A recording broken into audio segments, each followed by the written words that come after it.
बिस्मिल्लाहिर्रहमानिर्रहीम। Dear student, कैसे हो? ठीक हो? उम्मीद है आप सब खैरियत से होंगे।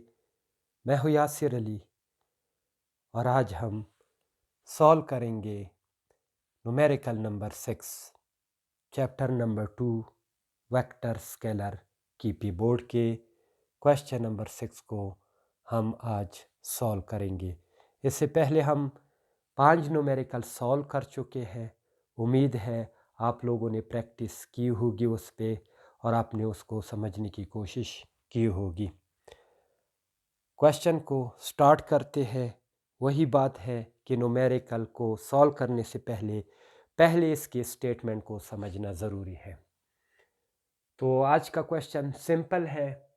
The magnitude of dot and cross product of two vectors है, उनके डॉट प्रोडक्ट को भी मालूम किया गया है, यानी डॉट प्रोडक्ट के मैग्नीट्यूड को भी मालूम किया है और क्रॉस प्रोडक्ट के मैग्नीट्यूड को भी मालूम किया है, यानी ये गिवन डेटा है।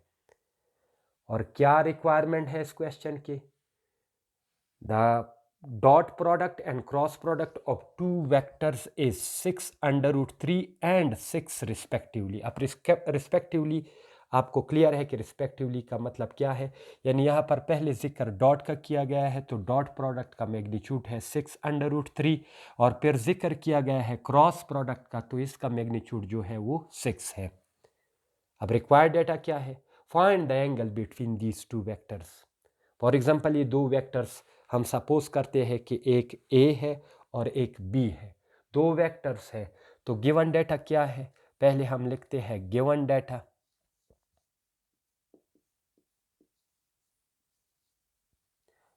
लिखेंगे क्या? लेट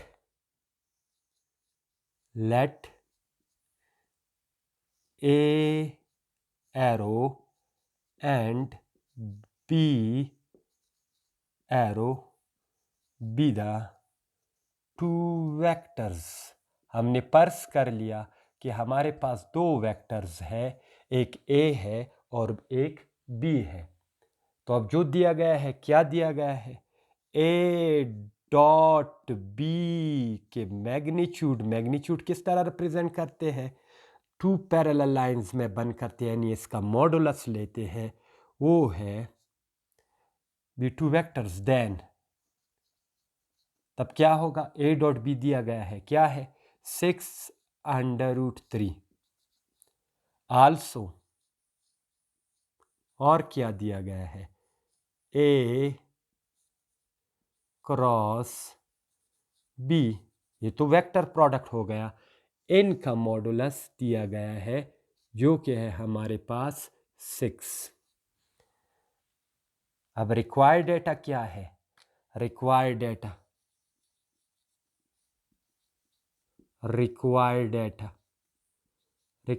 क्या है? रिक्वायर्ड डेटा है हमारे पास the angle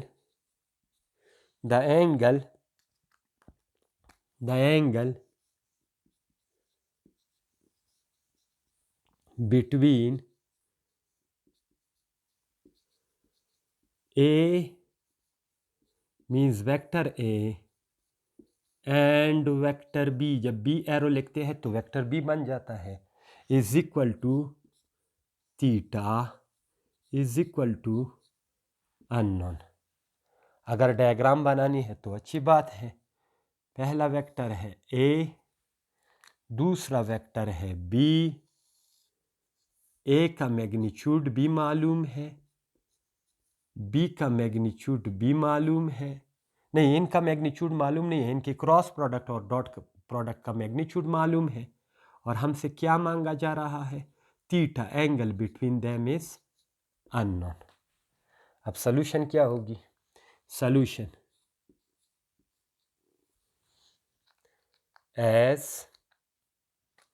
as a dot b modulus is equal to 6√3। अब आपको मैंने क्लियर किया है कि ए डॉट बी का मतलब क्या होता है, इसके मैग्नीट्यूड का क्या मतलब होता है। जब आपसे कोई पूछे कि ए डॉट बी का मैग्नीट्यूड क्या होगा तो आपने जवाब देना होगा कि ए का मैग्नीट्यूड मीन सिंपल ए।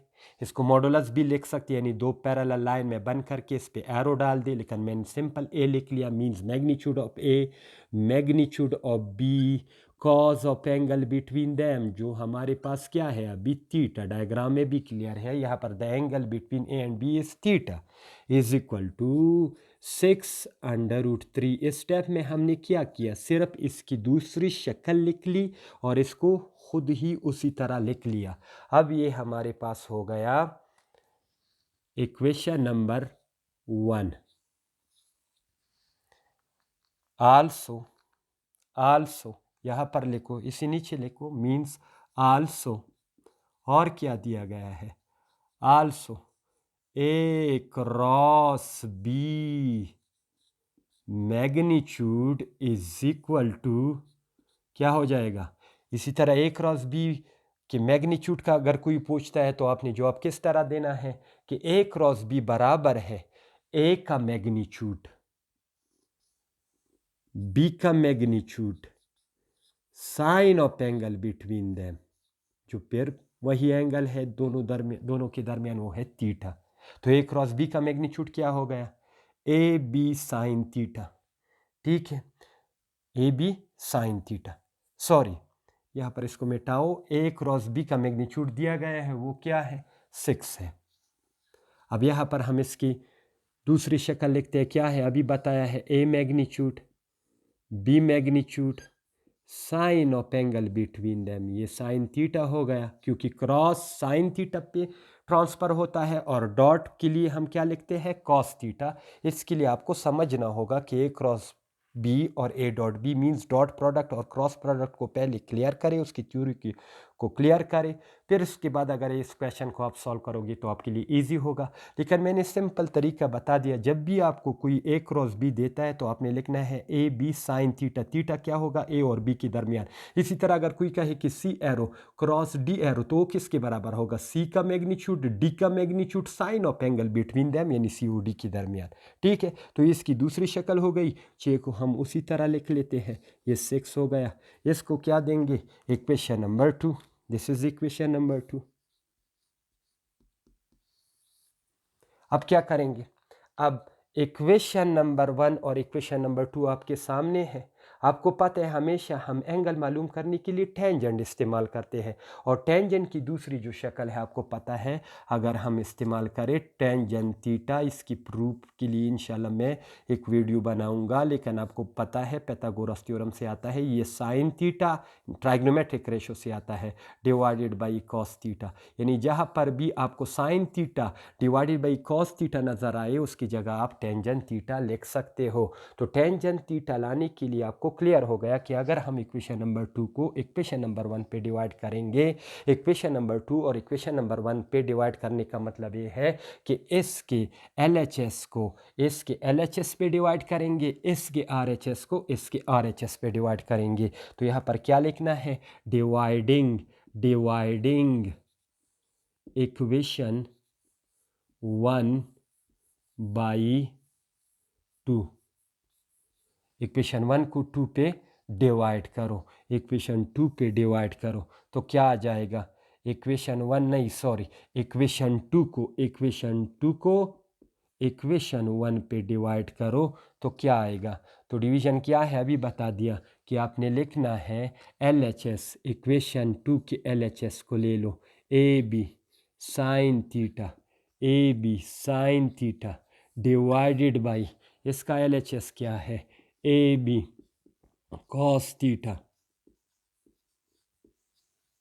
तो यहाँ पर क्या आ जाएगा, उसका RHS क्या है 6 डिवाइडेड बाई क्या हो जाएगा 6√3। तो साइन ए बी के साथ कैंसिल हो जाएगा, ख़त्म हो जाएगा, sine theta divided by cos theta, tangent theta is equal to 6 के साथ कैंसिल हो जाएगा 1/√3। अब हमने थीटा मालूम करना है, तो थीटा क्या आ जाएगा? So theta is equal to, उसके बाद लिखना है theta is equal to tangent उस तरफ जाएगा, टेंजन इनवर्स अंडर 1/√3, 1/√3। आप कैलकुलेटर ले ले, शिफ्ट का बटन दबाए, फिर टेंजन दबाए तो उसे टेंजन इनवर्स आएगा, फिर 1/√3 लिखो। लेकिन कैलकुलेटर में जब आपने करना है टेंजन इनवर्स तो फिर पैरेंथेसिस लगाओ, फिर 1, वहाँ पर पैरेंथेसिस का बटन होता है, पैरेंथेसिस 1/√3। बाज़ लड़के ऐसे करते हैं कि टेंजन इनवर्स प्रेस करते हैं, उसके बाद 1 लिखते हैं, फिर डिवाइडेड बाई √3 लिखते हैं। ये गलत होगा क्योंकि ये टेंजन इनवर्स 1 लेगा, फिर उस वैल्यू को तकसीम करेगा √3 पे। आपने दो तरीक़ों से इसको सॉल्व कर सकते हो। आप दो तरीक़ों से इसको सॉल्व कर सकते हो, या तो पहले से 1/√3 की वैल्यू मालूम कर लो, फिर उसका टेंजन इनवर्स ले लो। अगर कैलकुलेटर में करना है तो फिर यहाँ पर पैरेंथेसिस लेना होगा। पैरेंथेसिस क्या करेगा? 1 को √3 पे डिवाइड करेगा, फिर उसका टेंजन इनवर्स लेगा। तो टेंजन इनवर्स क्या बन जाएगा? आपको पता है इसकी वैल्यू क्या है? Tangent inverse is equal to, इसकी वैल्यू बन जाती है 30 डिग्री, 30 डिग्री। ठीक है, 1/√3, तो थीटा बन जाएगा, theta is equal to 30 degree. तो ये क्वेश्चन था। ये किस तरह आ गया? आपको पता है कि साइन थीटा की वैल्यू है, साइन थीटा की वैल्यू है, आपको पता है 1/2 कॉस थीटा की वैल्यू है हमारे पास √3/2। अब अगर हम टेंजन थीटा मालूम करेंगे तो tangent theta sine theta divided by cos theta means 1/2 divided by √3/2। क्या किया हमने? साइन की वैल्यू कॉस पे डिवाइड किया, यानी 1/2 डिवाइडेड बाई √3/2। तो ये क्या बन जाएगा? 1/2 क्रॉस 2/√3, 2 के साथ कैंसिल हो जाएगा। तो टेंजन थीटा की कीमत हो गई, tangent theta is equal to क्या हो गया? 1/√3। तो टेंजन थीटा नहीं, सॉरी टेंजन, ये टेंजन थीटा नहीं है, सॉरी, साइन 30 डिग्री, ये कॉस 30 डिग्री। तो sine 30 divided by cos 30, tangent 30। इसको जब डिवाइड किया तो इसको भी डिवाइड करोगे, इसको डिवाइड किया तो हमारे पास वैल्यू आ गई tangent 30 degree is equal to 1/√3। So 30 degree is equal to tangent inverse 1/√3। क्या मतलब? टेंजन इनवर्स 1/√3 की जगह हम 30 डिग्री लगा सकते हैं, जैसा कि हमने यहाँ पर लगा दिया। तो ये था एक न्यूमेरिकल नंबर 6। एक दफ़ा फिर मैं रिपीट करता हूँ, दो वेक्टर्स हैं, नाम नहीं दिए गए थे, हमने खुद से ले लिया।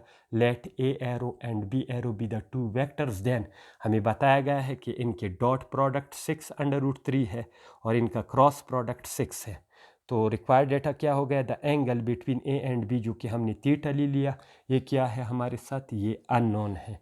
अब इसको हमने किस तरह सॉल्व किया, जल्दी से देख ले। As A dot B is equal to 6/√3, यहाँ पर दिया गया है कि डॉट प्रोडक्ट किसके बराबर है? 6/√3 के।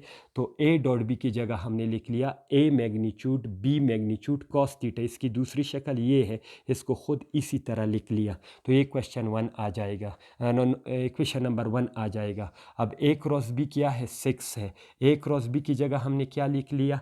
ए magnitude b magnitude sine of angle between them is equal to 6 को उसी तरह लिख लिया। ये क्वेश्चन नंबर 2 हो गया। अब हमने क्या मालूम करना है? एंगल। एंगल के लिए अमूमन हम टेंजेंट थीटा इस्तेमाल करते हैं। क्यों इस्तेमाल करते हैं ये मैंने रेजोल्यूशन में क्लियर किया है। तो अब क्या होगा, आप रेजोल्यूशन से इसको क्लियर कर सकते हैं कि टेंजेंट थीटा ही क्यों लेते हैं, इसकी रीज़न मौजूद है। लेकिन बस चलो, जो स्टूडेंट्स क्लियर नहीं है ये बात, वो सिर्फ इतना ख्याल रखे कि हमने एंगल के लिए क्या लेना है। एंगल के लिए हमने टेंजेंट थीटा लेना है। तो ये इक्वेशन नंबर 2 हो गया, ये इक्वेशन नंबर 1 हो गया। इसमें कॉस है, इसमें साइन है। टेंजेंट कहाँ से आता है? Sign theta divided by cos theta.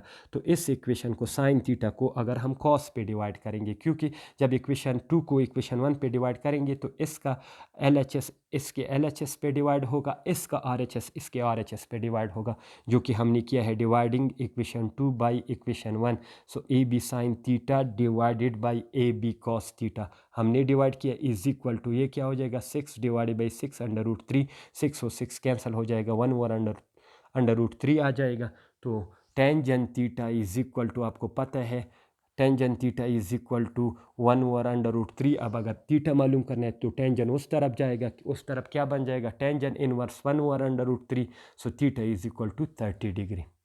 उम्मीद है आप इस क्वेश्चन को समझ चुके होंगे। इस पर 1-2 बार ट्राई करें। इंशाल्लाह अगली न्यूमेरिकल के लिए अगली वीडियो पे मिलेंगे।